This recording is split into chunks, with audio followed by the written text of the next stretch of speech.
नमस्कार, आप देख रहे हैं संजीव चौहान के साथ अमर मंथन खबर और सामने लाइव न्यूज। हम आपको एक ऐसी खबर दिखा रहे हैं जिस खबर को देखकर आप सहम जाएंगे।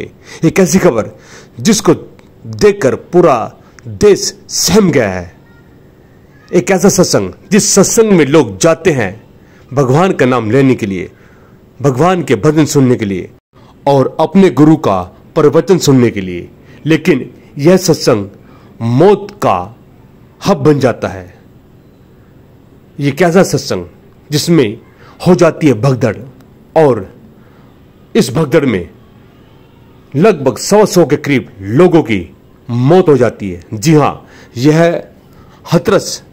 यह वही हथरस है जो कि कोरोना काल के समय में चर्चा में आया था, और अब फिर यहीं से किस प्रकार की चर्चाएं उठ रही हैं। जी हां, उत्तर प्रदेश के हथरस जिले के सिकंदराऊ क्षेत्र में आयोजित एक सत्संग में मंगलवार को मची भगदड़, जिसमें 100 के करीब लोगों की मौत हो गई। इस सत्संग में मरने वालों में महिला और बच्चे सबसे ज्यादा बताए जा रहे हैं।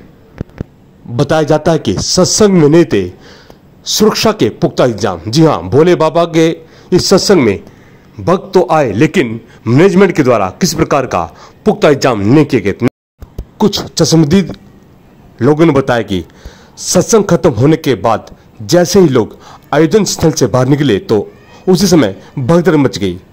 उन्हें बताया कि लोग एक दूसरे पर गिरते चले गए।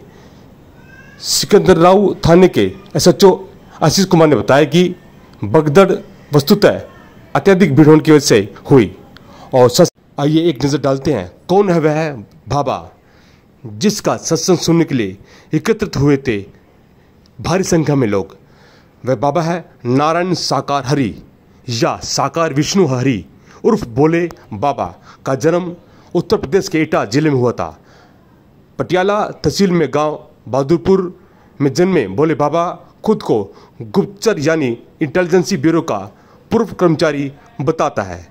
दावा करता है कि वह 26 साल पहले सरकारी नौकरी छोड़कर धार्मिक प्रवचन करने लग गया था। भोले बाबा के पश्चिमी उत्तर प्रदेश सहित उत्तराखंड, हरियाणा, राजस्थान, दिल्ली सहित देश के कई हिस्सों में अनुयायी रहते हैं और इस सत्संग को सुनने आए थे। और आइए जानते हैं इसको लेकर यूपी के मुख्यमंत्री क्या कहते हैं, और इसके साथ साथ अन्य जो अधिकारी हैं वो किस नज़र से इस हादसे को देखते हैं। देखते रहे संजीव चौहान साथ अमर मंथन खबर और सामने लाइव न्यूज, और कमेंट में अपने विचार अवश्य लिखें। देखते रहें पूरी खबर। यूपी के हाथरस में जो भगदड़ हुई उसमें अनेकों लोगों की दुखद मृत्यु होने की जानकारी आ रही है। जिन लोगों की इस हादसे में जान गई है, मैं उनके प्रति अपनी संवेदना व्यक्त करता हूं। मैं सभी घायलों के जल्द से जल्द ठीक होने की कामना करता हूं। देखिए, घटना अत्यंत दुखद और हृदय विदारक है।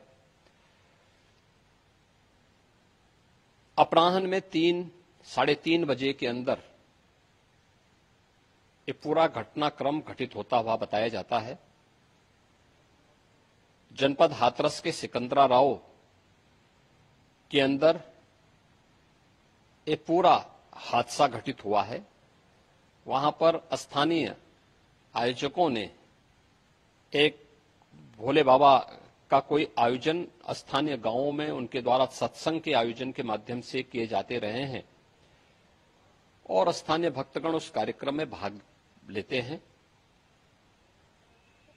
उस समय जब मंचीय कार्यक्रम संपन्न हो चुका होता है तो बताते हैं कि जब सत्संग के प्रवचनकर्ता वहां से मंच से उतर रहे थे तो उनकी तरफ अचानक भक्तों की भीड़ उन्हें छूने के लिए उधर जा रही थी, और सेवादारों के द्वारा रोकने पर यह हादसा वहां पर घटित हुआ।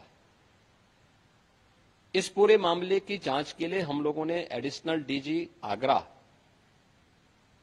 की अध्यक्षता में मंडलायुक्त अलीगढ़ को शामिल करते हुए एक टीम बना करके उन्हें अविलंब रिपोर्ट उपलब्ध कराने के लिए कहा है।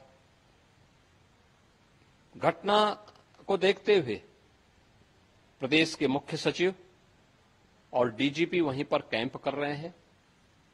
प्रदेश सरकार के 3 मंत्री चौधरी लक्ष्मी नारायण जी, श्री संदीप सिंह जी, श्री असीम अरुण जी, ये तीनों लोग वहां पर घटनास्थल पर ही कैंप करके घायलों को उपचार आदि की व्यवस्था में लगे हुए हैं।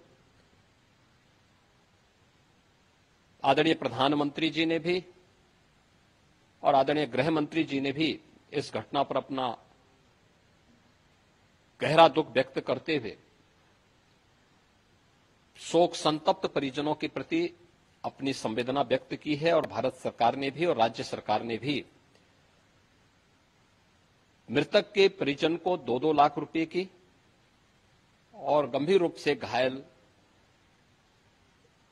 परिवारों की, नागरिकों के लिए भी 50-50 हजार रुपए की सहायता की घोषणा की है।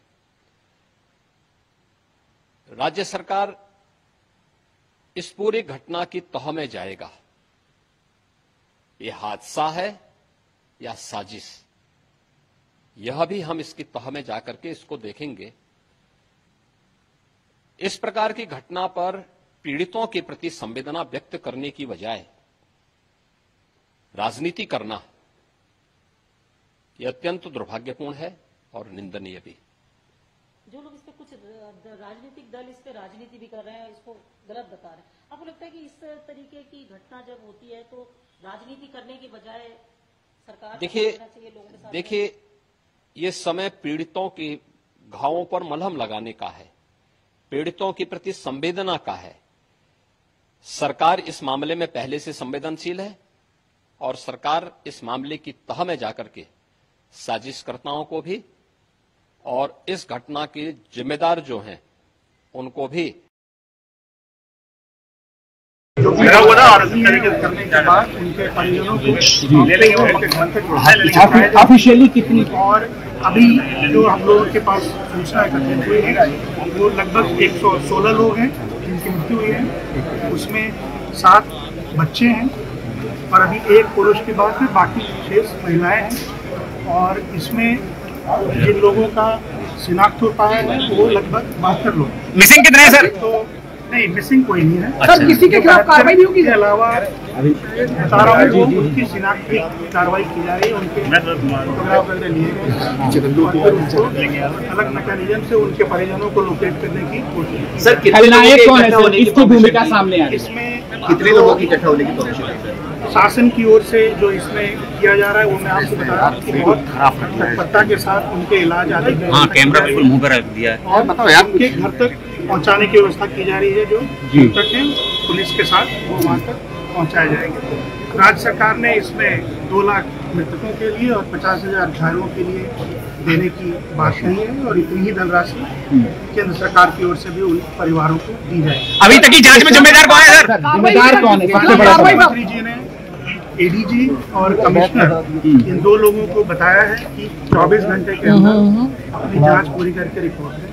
अभी जो स्थिति हम लोगों के सामने आई है उसमें जो उनके मुख्य सेवादार उन्होंने एक एप्लीकेशन दिया था इस तरह के कार्यक्रम के लिए और उसमें लगभग 80,000 के आसपास भीड़ की उन्होंने उन्हें बताई थी। लेकिन जो सूचना मिली है वो काफी ज्यादा उसकी संख्या वहाँ के लोगों की अप्रोक्सीमेट 80,000 ज्यादा थी। पुलिस काफी बड़ी संख्या में उसके बाद भी जो बताया जा रहा है कि कार्यक्रम खत्म होने के बाद लोगों की कुछ कथा है कि उनके पैर खुले या वहाँ से उसमें भगदड़ रखी और पास में कोई नाला है जिसमें एक के ऊपर एक लोग गिरते चले गए। हम लोग अभी वहीं पे डीजी साहब के साथ साइड पे जा रहे हैं, वो देखते हैं कि वाकई क्या हुआ है। लेकिन ये मैं आपको आश्वस्त करना चाहूँगा कि बहुत सख्त कार्रवाई होगी जो लोग इसमें दोषी हैं और इसके साथ ही इसकी व्यवस्था भी की जाएगी कि इस तरह की घटना की कभी पुनरावृत्ति न। क्या उनके ऊपर भी FIR होगी, कार्रवाई होगी? इतनी बड़ी घटना है तो बहुत सख्त FIR होगी और बहुत